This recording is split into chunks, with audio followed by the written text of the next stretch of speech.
Easy guys, and a very warm welcome to Showtime, a channel and podcast celebrating the music, art and culture of Chesterfield, Derbyshire and the Peak District. In this episode, local historian John Cuttriss, writer of this book and many others, talks to our very own man in the hat, David McPhie, at the Olde House in Chesterfield. I'd just like to remind you to subscribe and like and make any comments. I'd love to hear from you, and enjoy the episode.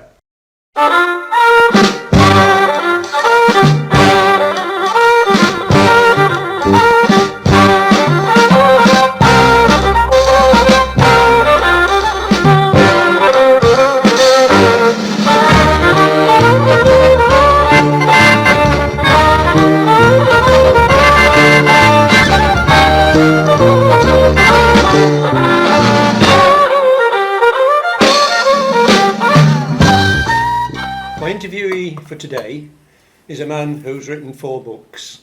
The first one was Destination Dusseldorf, which was about his days in the RAF. The second one was about the Clayton Challenge Shield, which, if people don't know about that, was about schoolboy football in the early days in Chesterfield.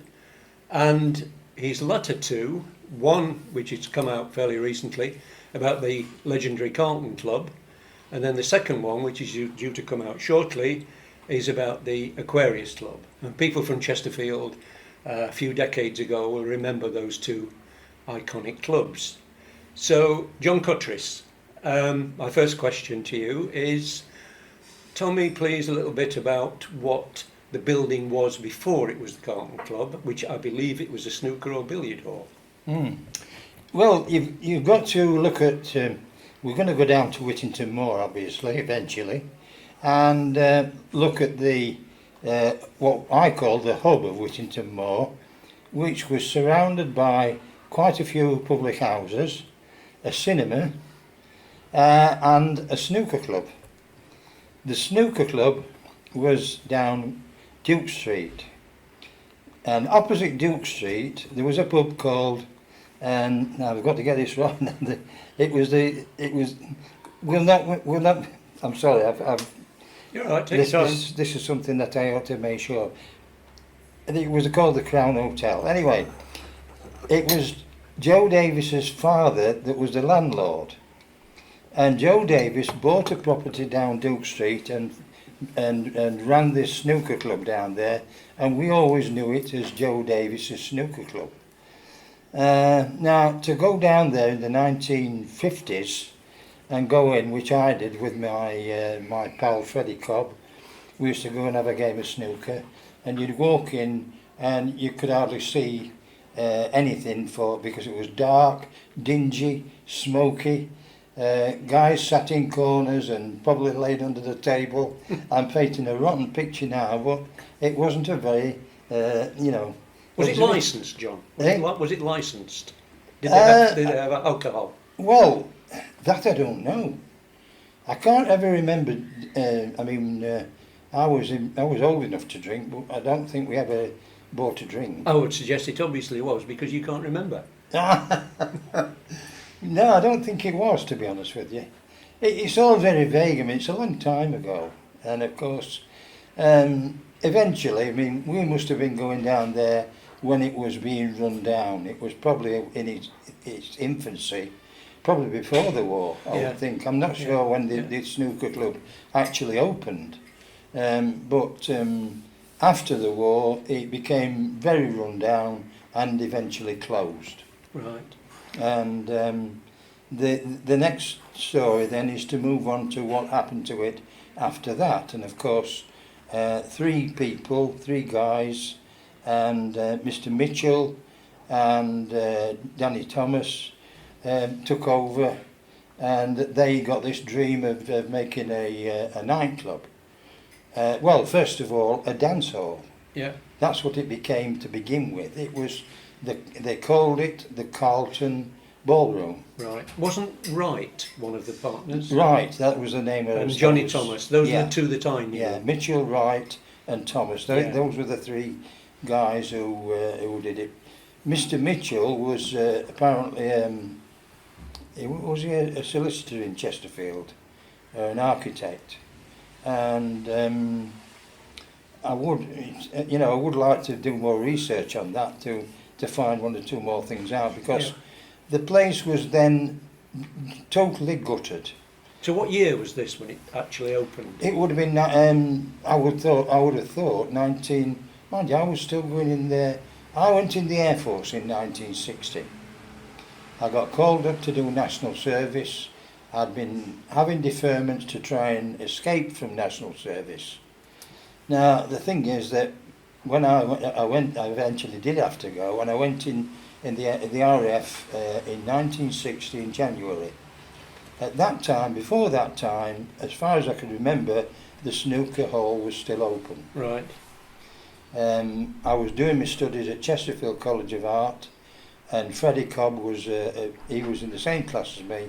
We used to go to our classes and then go down and have a game of snooker. So what was your reaction when you got back and found out that it wasn't a snooker club anymore, that it become a nightclub? Well, yeah, I was gobsmacked. Yeah. You know, I mean, I'd gone away, and used to come home and leave it now and again, not for very long, to see what was then my girlfriend.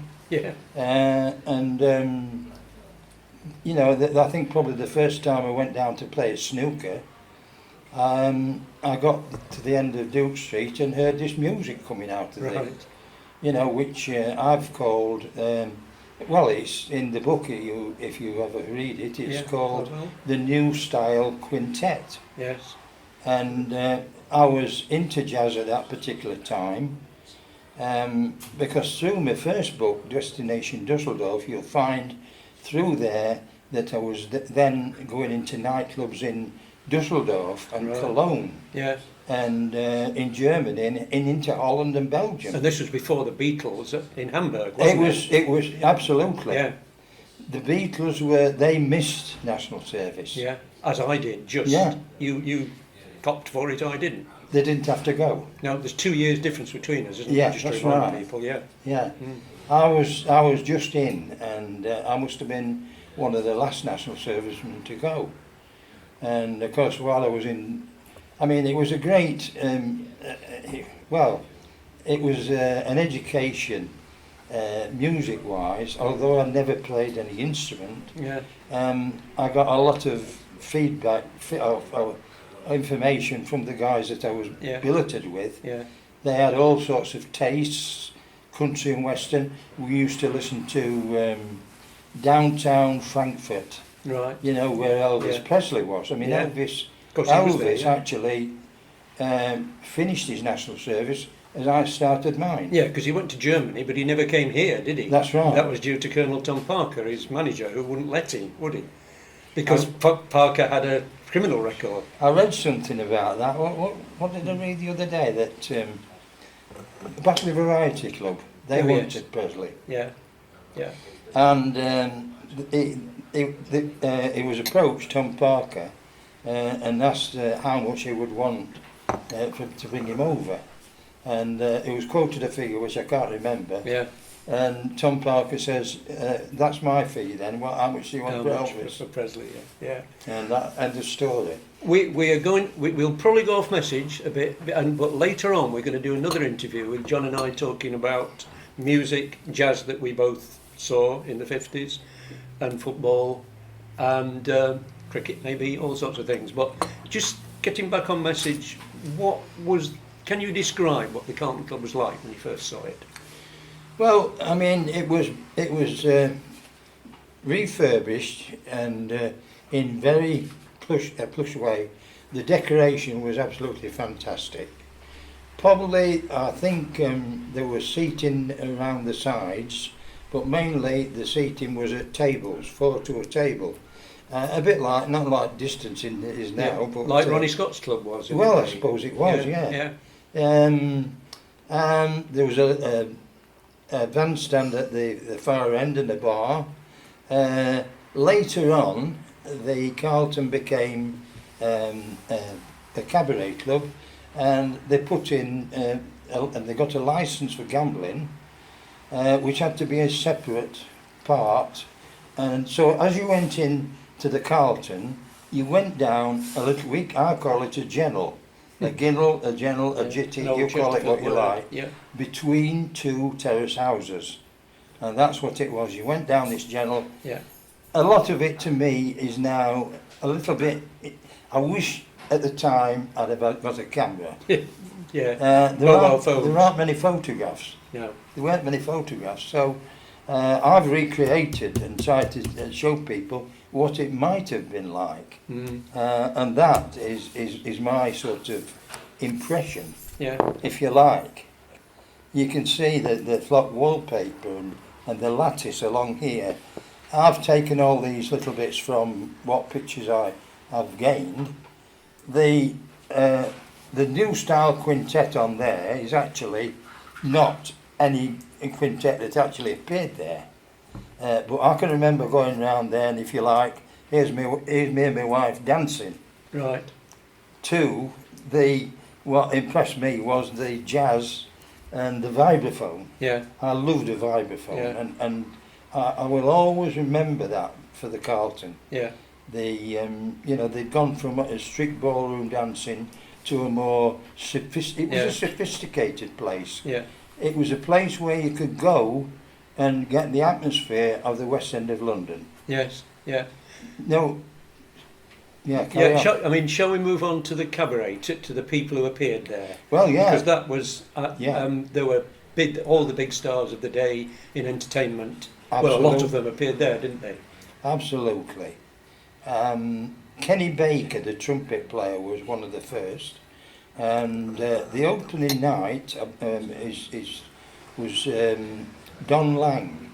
Oh, and his Frantic Five. Yeah, people will remember him for his 6-5 special. 6-5 special, yeah. Yeah. That's right. 6-5 special coming down the line, and there was Yeah. the Earl of Warncliffe. Oh, yes. I think From just north of Sheffield, yeah. wasn't he? I think Jimmy Crawford as well.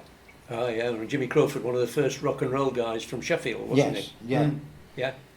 And following that, as I say, the Carlton started off as a ballroom, then it became the Cabaret Club, and the opening night for the Cabaret Club. Prior to that, actually, Matt Monroe had been there. England's Frank Sinatra. Yeah. And then the opening night was Ronnie Carroll. He opened it, and then after that, many stars came, including Diana Dawes, who I saw down there, Right. and another young lady called Sabrina. Oh, yeah, who had the same assets, shall we say, as Diana Dawes, didn't she? She had the same assets as Diana Dawes, Yes. and was Britain's answer to Marilyn Monroe. Yeah. And there were I got a picture out of the Derbyshire Times which showed her advertising the Vauxhall Viva. Am I allowed to say that? Yes, I think in so. these days, I suppose they can't buy one now. She advertised the Vauxhall Viva apparently riding round Chesterfield, and that was at a time when she was also appearing at the Cabaret Club. That must have caused a bit of a stir on Chesterfield streets. Well, I would certainly think so. Somebody, and I don't know whether these people are still around, but somebody won a prize through that week. There was a prize offered, and it was somebody up Kayla who won a prize, a money prize or a holiday, in fact, I think it was. Anyway, Sabrina came, and then there were lots of people. Ronnie Hilton, Freddie Starr came. Oh, yes, yeah. And at that particular point, Freddie Starr had just appeared in Canada at the Expo, and because of his recommendation from Huey Green, he sent Freddie over there with the Delmonts to represent Great Britain in the group category. And one of the first gigs that Freddie Starr ever did when he came back was at the Carlton. And of course, a lot of people probably don't know that Freddie Starr was the singer in a band from Liverpool before he was a comedian. That's right. Yeah. It was. I mean, the Carlton actually was a breeding ground for people who were just starting out. Yeah. We can call them stars today because they became stars. Mm. They've just probably won 2 or 3 weeks on opportunity knocks, and then said, right, get out there and do your stuff, and get some practice in, you know. That was Huey Green's programme, TV Huey programme, Green's wasn't programme. it? Opportunity Knocks. Yeah. The today's equivalent is, what's his name? Help from that quarter. Well, tonight, Matthew, I'm going to make you a star. That was one. That's one of them. That yes, was one of yes, the programmes. Yeah. But I'm thinking of the big impresario. Yeah, Who, Cowan and. yeah, we can't. We're old men. We can't remember this we're name. terrible. We can't think of these names now. The guy who. Simon Cowell. Simon Cowell's That's program. the It was guy. the equivalent back Sorry. then of Simon Cowell. Sorry, Simon. Yeah, It's yeah. a senior moment, whatever. Yeah. But there we are. Yeah. Yeah, so it was where they went and did the stuff. As well as that, there were established stars that used to go. Jimmy Wheeler was one, and I'm thinking now, Anne Shelton went down there. Lita Rosa and Dennis Lotis. Right. Alma Cogan? Did she appear Alma there? Cogan was there, yeah. Sugar Bush. Les Dawson. Les Lawson. Yeah. Les- Bernie oh, Clifton. Well, Bernie Clifton, absolutely. I mean, Bernie, really, he did the forward for one of my books. We did the forward for the Carlton book. I rang him up, Yeah. and he said that he'd suddenly become not just a turn at a working men's club, but he was on the way to stardom, and the rest is history. Yeah. We all know that, Yeah. and you know, he's always been a great act. Yeah. So yeah, Bernie takes a lot of credit for starting down there. Mhm.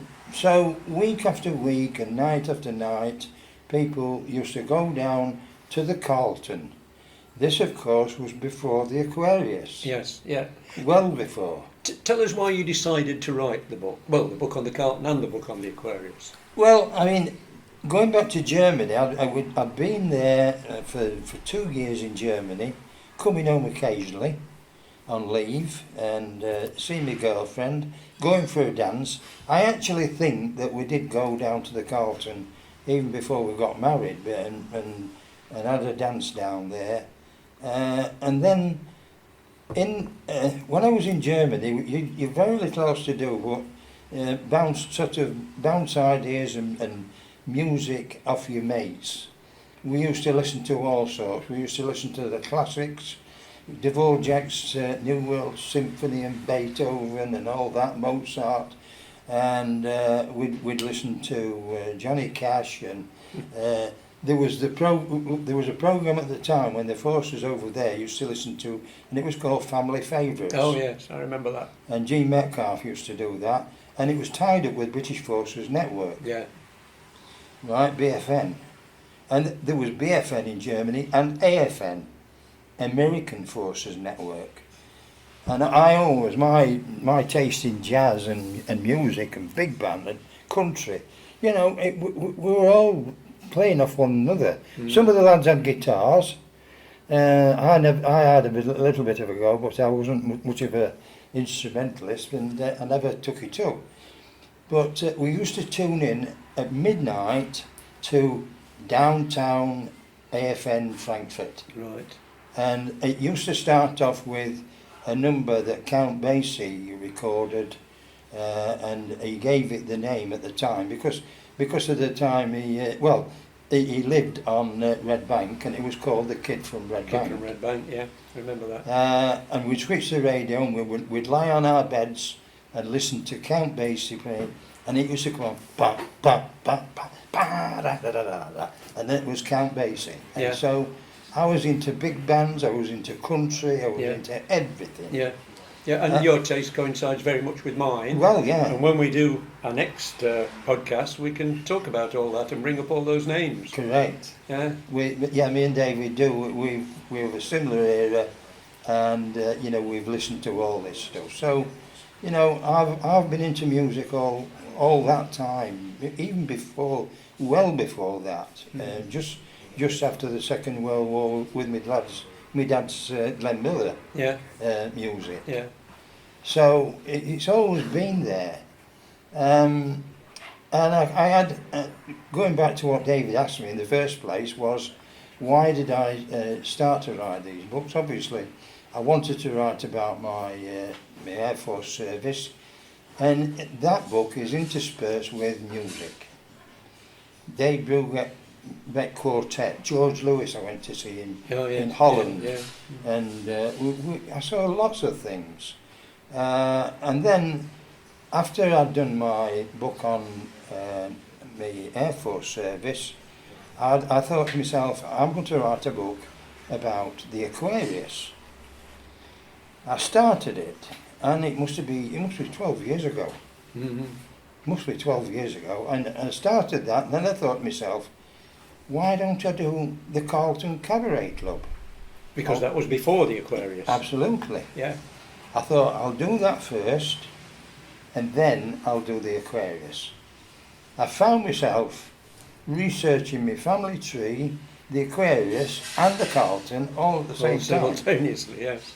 I was going through the Derbyshire Times, I was finding all sorts, I was seeing, and I've got cuttings all over the place at home in folders, and I was seeing adverts for the Fiesta, and Ella Fitzgerald and the people that went to the Fiesta. So I've still got them. Yeah. That's the course, Fiesta in Sheffield. Yeah. Yes. And of course, there's a very good book out about that, and I don't think I should be tackling anything anymore after this, really. But is that Neil Anderson? Did Neil? It's Neil's book. Yeah, we both know. Yeah. Well, I mean, it brought back something for me, that book, I must say, and this is something that probably anybody that reads these types of books will find that it does bring back memories. Yeah. And that one really did bring into sharp focus the night that me and my wife went to see Jack Jones at the Fiesta. Definitely. And Neil had got a photograph in there, and when I opened the book and looked at it and looked at that, I'm sorry folks, it touched a nerve, because I can remember sitting there watching Jack Jones with my wife, and my wife's not with me anymore. Yeah. And so it was really,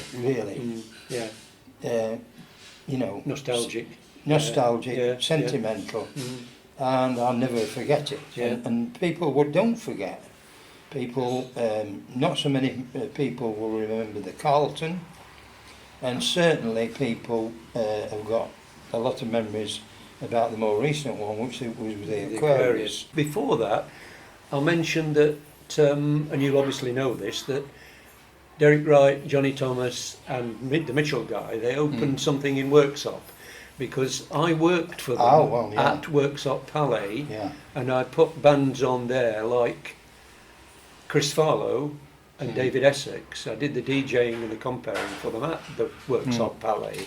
So that was there. Am I right there? That was there. Well, I think that must have been the Ace of Clubs then, because in my book it meant, in the reports that I've found, a lot of the acts like Bob Monkhouse, for instance, he was double booked to do the Carlton and then go to the Ace of Clubs. It wouldn't be the Palais then, because the Palais was an ordinary, quite big dance hall that had a very high stage at the front. I can't see there was any facility for an intimate atmosphere like there was at the Carlton. No. So it was probably another building. I don't know anything about this Ace of Clubs. It's something I really ought to, you know. Anyway, I suppose it's a coincidence that it's them three, though. Yeah. They must have had their finger in the pie with the Ace of Clubs as well, because I think Mr. Mitchell was in. I need to read the book again, and I've written the book and I can't remember. I think he was an architect. Right. I'll tell you something though, that I have, and I nearly brought it with me this morning. I've got a painting. My mother-in-law worked round the corner from Duke Street in the cafe. Right. Was it called? I don't think it was called Phil's Grill. I know there was jukebox in there. Yeah. And all the Carlton people. Well, this is another thing about the Carlton. When the Carlton opened, there was nothing on Whittington Moor, and nowhere for them to go. Right. To eat. Yeah. And they used to go down to the chip shop, and they had a fish and chip supper, and they used to sign the autographs on the chip papers. Dickie Valentine, Right. and he's signed, and all sorts of people Yeah. have written, "Thank you, Margaret, for your lovely fish and chips. I'm getting fatter, but it doesn't matter." Yeah. You know, this sort of Yeah, thing. yeah. All sorts of things they used to write. I actually scanned every one of those Right. Yeah. and brought them down to autograph book size, and they're all. So they're in the book. They're all in the book. Yeah. Yeah. Every one, I think, Right. is in the book. Yeah. So when they were performing there, they'd got to eat somewhere. Although at the beginning, I don't think the Carlton put food on at the beginning. Right. Again, but it did eventually, Yeah. because I've recently been in contact with the daughter of the guy who was the chef. Right. Yeah. She lives in Staffordshire now, this Yeah. lady. Yeah. She just bought 4 books off me. Right. Yeah. And she's delighted because Yeah. he made a cake in the shape of the Concorde. And she sent me photographs of this cake, Yeah. which was taken in the Carlton Cabaret. Yeah. Yeah. Now, going back to this picture that I've got, as I say, my mother-in-law worked in this cafe, so the acts would have gone around to the chip shop and the cafe. Right. They also went to Vondra's for tea. Vonda Redfern, this is, isn't it? She entertained the searchers, my mother Yeah. entertained the searchers down there, giving them Right. cups of tea and Yeah. sandwiches. So later on, some of the groups, when groups became the thing, rather than Uh, entertaining single acts, yeah. they started to appear there. Well, didn't they? yeah, the place changed eventually. You know, which they do, all these places like Batley and the Fiesta, they all things Fashions things change. altered. Yeah. The stars wanted more Yeah. money. Yeah. So why did it close then? Why did the Carlton close? Well, it closed basically because they took the gambling licence off them, and they decided to build a bypass, Right. and all the property around there was knocked down. I mean, the Carlton property was knocked down. Mhm. I don't know why, because the bypass didn't go through there. Yeah. But it went, and that was the end So of the that was the story. death knell of that. It was still open. Yeah. It was still open and still operating when the Aquarius opened. Right. The two were running in tandem at one point. For how long do you think? Months About or a year. years? About I a would year. think about a year. Right. Yeah. But towards, I would say, the last 3 to 4 years, the Carlton was more DJs and groups. Right. The Yeah. Beatles had taken off Yeah. by this time, Yeah. right? Mm. We're talking 1966, Yeah. 65, 66, and that. Right. The Beatles had come on stream, and all these groups. Yeah. The Searchers. Yeah. The Searchers played at the Carlton. Well, this would be the period when my friend Ken Blair was DJ and compare there, because I can remember him telling me about that, telling me about some of the artists who appeared there. Yeah. But of course, this brings us now neatly on to the Aquarius, which is the second iconic nightclub in Chesterfield. So, Yeah. do you want to tell? Oh, well, first of all, the Carlton book is available now, so Well, yes. people yeah. can buy that now. Yeah. The Aquarius book will be, when will that be coming out? Well, as we sit here, I might even have got a telephone call this morning. Although I don't have a mobile phone on me, but yeah, very imminent then. David, my publisher, has told me the last thing. He said the next time I talk to you or contact you, Yeah. it will be with a book in my hand. Right. So it's So any time now, folks. any time the now, within the next couple of Aquarius. weeks, Yeah. I would think. Okay, so tell us the origins of the Aquarius. Well, the Aquarius started, it was an idea that was run past Mr. Jack Williamson, who was an entrepreneur from Manchester, who had successfully run the miners' place at Skegness. I suppose this is where he was in contact with Tommy Tuft, which was one of the compares That's there. a name, isn't it? Tommy Tuft was one, Bernie Clifton another, Marty Kane another. You know. There were various people down there, and lots of big stars. And Jack Williamson worked for Mansfield Brewery and the Punch Bowl. I had a meeting with John Williamson a couple of 3 years ago in here. We had a beer. Oh, right. And we had a chat, and I said, I want to do a book about the Aquarius. Have I got your permission? He says, oh yes, absolutely. And I said, well, can you like we're doing now, we had an interview and I asked him one or two questions. I wish I'd have asked him more. But what he told me that day was that his father, Jack, who worked for Mansfield Brewery and Punch Bowl, had gone to a big dinner in London. These were his words, and he said, at the table, there was an Italian who I think was an architect, designer, and he'd been talking to him, and he must have said, oh, I'll run this place at Skegness, and I've been thinking about having a place in Chesterfield. This is in the middle of the country.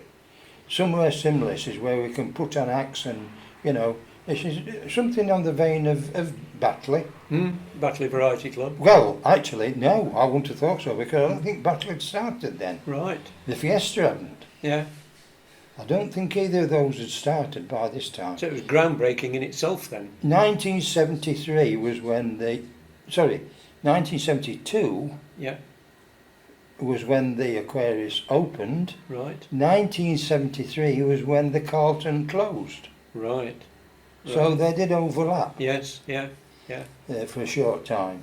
And just to set the scene as where it was, if people know where the Proact Stadium Chesterfield Football Club is, Yeah, it was opposite there, and the building, the back of the building, It's not still the frontage, is still there, and is now a gym where you can park yeah. to go to the football match. Well, this was a thing. That's a good point, actually, because initially the building that Jack had got his eyes on was a warehouse. It belonged to Masons, Right. who were the grocers or whatever. Tobacconists, weren't they, as well? Masons. I used to I know don't know John whether it Mason. was tobacconists. No, was that a different I family? don't know whether it was the same family. It was the Masons Cafe on the Chesterfield. I think they were connected. I think it was the probably. branches of the same family. No, probably. Yeah. I can tell you that they had a contract, Masons, with somebody in Preston for the sugar. Right. And when I was in the Air Force, I got posted to Preston. Right.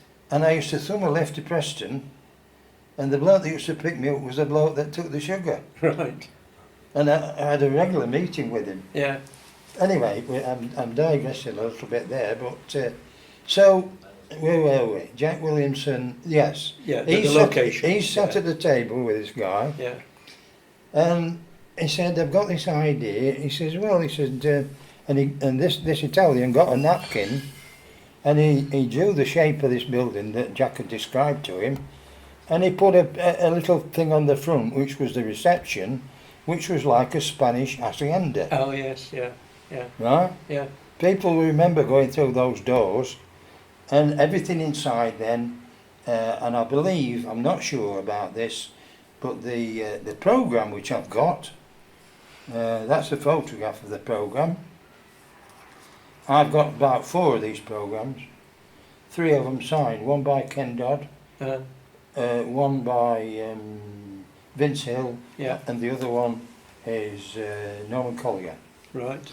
Now the inside of the programme gives all the details, and it will be in the book. Yeah. I've put all the lot in Yeah. the book, so you can read who was the architect and whatever. Yeah. But the place was then designed in a way that, in a sort of a semicircular, comfortable, tables with copper beaten Yeah. tops, and a little lamp in the middle, and people could sit there in comfort as Yeah. a group Yeah. and watch the international and national. I'm talking now about Sacha Distel. Right. Yeah. You know, he Yeah. came there. Yeah. Gene Pitney. Oh, I didn't know that. Yes. Yeah. I Yeah. think Gene Pitney came twice. Right. I mean, many more. And I've got to. People will probably laugh at this when I say about it, but the most famous act that ever came there was Woody Herman and his big band. Ah, right. Yeah. I mean, that was incredible, and not many people will know unless they've dance to, what was it, Woodchopper's Ball. Yeah, because he was one of the biggest 1930s and 40s big bands from America, wasn't he? He just played at the Glenn Miller, Dorchester. etc. Yeah, yeah, He just played at the Dorchester. yeah. Dorchester to Chesterfield, yeah. And then he came to the Aquarius, Mm-hmm. and then he went to the Montreal Jazz Festival. Right. Wow. I mean, come on. Big stuff, that, isn't This it? is we're talking big stuff now, Yeah, but yeah. I know not many people will remember it. They will remember it because eventually, I've got the music of Woody Herman playing the tune Aquarius, Right. and it's a brilliant number. Yeah. And he must have played it when he was down there. Yes. The Sid Lawrence Big Band appeared down there. Yeah. Um, One of this country's biggest big bands, weren't they? yeah. Probably the biggest. And and I'm a jazz fan really, Yeah. but having said that, there were a lot of acts like the Grumbleweeds and Ken people Dodd, like you that. mentioned. You mentioned Ken Dodd. Ken Dodd was the opening act. Was the Barron Knights. Right. They did the opening night. Yeah. Ken Dodd did one night in that week. He wasn't there at the opening night. He did one night about Of the two opening or week. three nights after. Yeah. Jimmy Crawford as well. He was there at the Yeah. opening. Yeah. And people like Harmonica Gang. Oh yeah, there were a lot of them, weren't there? Morton Fraser. Morton Fraser, Harmonica yeah. Gang, there were a lot of them, yeah. And of course we've got Bernie Clifton Yeah. and Marty Kane. Marty Kane from Sheffield. Well, yes. I mean, there's a lot of write-ups about Marty. It doesn't say much about her being at the Aquarius, but it's more concentrated on the fact that she did go then to the Fiesta Yeah. and made her name, and the rest is history, that Yeah. she went all over the place. I was fortunate, and I've been fortunate really in a lot of ways, that I think it was about 3 years ago, I booked on a cruise to the Yeah. Canary Islands. I got on the cruise and got settled down into my room. A piece of paper came under the door and I picked it up, looked at it, the entertainment for tonight. Top of the bill, Colin Fingers Henry. I thought, and I'd been researching the Aquarius Yeah. and I'd come across his name 6 times. Right. He appeared at the Aquarius over 6 times. Right. Pianist? He's a pianist. Yeah. A pianist of a Yeah. of a difference. Yeah. And he toured with Marty Kane. It Right. was him and Bobby Nutt. Right. And I've got a programme there where they were on the bill Yeah. with Marty Hmm. at Scarborough. Yeah. So he did a tour with them. And on that cruise, I went to the show that night and saw Colin, and he sat there and he cracked a few jokes, played a few imitations of different pianists like Yeah. Russ Conway, Yeah. Mrs. Mills, Winifred Atwell, Yeah. and the young people in the audience had not a clue. Yeah. They'd never heard of these Mm, people. mm. But anyway, he that's what he did. Yeah.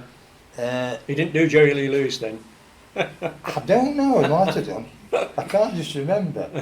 But the next thing he did a handstand. He took his coat off, did a Yeah. handstand, threw his legs over the piano and played it upside down. Well, that does sound a bit like Jerry Lee Lewis, doesn't it? Yeah, Yeah. incredible. Yeah. Stood on his head. Yeah. And I mean, I think he was in his late 50s, 60s. Yeah. Right. He's since been on Britain's Got Talent. Right. Yeah. And Colin is still knocking about. Yeah. After that show, I contacted him. I sent him a letter, and he rang me up the following day on the ship. Mm. He says, yes, he said, I'll have a meeting. He said, I do remember appearing at the Aquarius. Yeah. And we sat and talked, and I said, will you do me the forward for the book? Right. He says, absolutely. Yeah. And he has done. So he's done that. He's Yeah.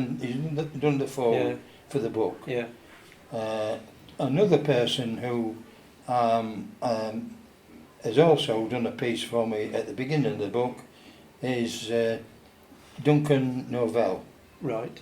Who is still he's not he's had a heart attack and but he's still performing, Yeah. and I've got a piece from him as well. So Yeah. there's one or two introductions to the Yeah. to the Aquarius, but you know, you could go on and on and on Yeah. about the people who appeared there. Bob Yeah. Monkhouse, Frankie Howard, and Frankie closed the bar actually. Yeah. He insisted that the bar that they stopped selling drinks Really? while he was on, Yeah. and all sorts of people, Yeah. and not just big stars. There were Brenda Blakesley's girl dancers, Yeah. and there was the Miss Chesterfield Yeah. was staged A lot there. of local talent as well as international and national and international. With Miss Chesterfield, a lot of Yeah. people came to judge it, and Yeah. Fraser Hines was one, Yeah. Freddie Parrott, Freddie Davis, Yeah. and loads of people. Yeah. There is a film actually, which I would like to get hold of. They came down, and it was Austin Mitchell Right. who Oh, came. yes, yeah, He yeah. came with YTV. Politician. Yeah, Yeah. Yeah. From Hull, I think. but that Yeah. at that time he was a newsreader. Yeah. Labour politician. Yeah. Yeah, yeah. I tried to get in contact with him, but I can't. Mm. But he came with YTV, Yeah. and they did a film. Right. Now, whether that film is still in the archives Well, somewhere, it'd be interesting to find it and put it on Aaron's podcast, wouldn't it? well, it would. Yeah. I mean, this seemed an opportune time to sort of close up in a way. And you mentioned the word fortunate. I think it was fortunate a few minutes ago. And I was just thinking how fortunate we both were to be born. You were born in 1939. 38. 38, right? I was born in 1941. Mm. And in that sense, I think we were very fortunate because we were there at the birth of rock and roll in the Yeah. 50s. The cultural explosion of flower power and psychedelia in the 60s. Yeah. We saw a lot of iconic football in the 40s, 50s and 60s. Mm.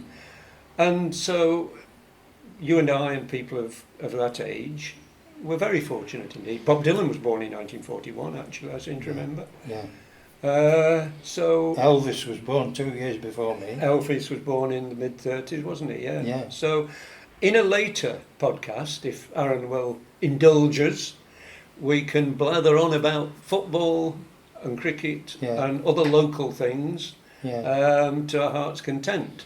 And so I'd just like to finish off by saying thank you very much, John. Mm. Your knowledge is probably beyond compare regarding Chesterfield in that era, and certainly about the nightclubs. And so don't forget, the Carlton book is out now. The Aquarius book is coming out very shortly. Mm. So it will be available at various places. Hopefully at my place up at Ryla Bar, High Peak Bookstore and Cafe. I think we've organised that. Mm. And so thank you very much, John. And we'll be seeing you again later. I hope you enjoyed that episode, guys. Please remember to like and subscribe. I welcome any comments. I'd love to hear from you. I'll put links in the description below for John's book, and here's to many more. Yeah, I could think myself lucky to know such people, the things that I've seen. And I'm ever so grateful, don't you know?